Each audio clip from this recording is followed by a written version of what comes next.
আসসালামু আলাইকুম প্রিয় দর্শক।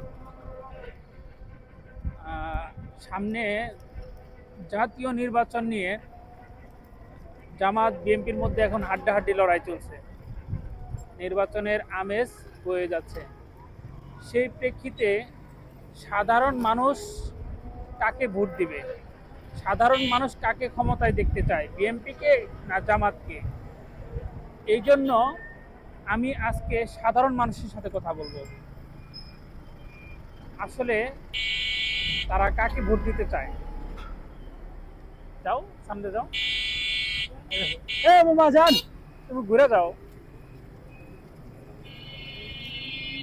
তো প্রিয় দর্শক, আপনারা শুনতেছিলেন যে নির্বাচন নিয়ে এখন আমি একজন সাধারণ মানুষের সাথে কথা বলবো। আসলে মামা, সামনে 2026 সালের জাতীয় নির্বাচন। এই নির্বাচনকে ঘিরে জামাত বিএনপির মধ্যে একটি হাড্ডাহাড্ডি লড়াই চলছে। তুমি কাকে ক্ষমতায় দেখতে চাও, কাকে ভোট দিবা? জামাতকে। জামাত ইসলামকে? হ্যাঁ, জামাত ইসলামকে তুমি কেন ভোট দিবা? ইসলামিক দল, ভালো দল। ইসলামিক দল, আর কি কি কারণে?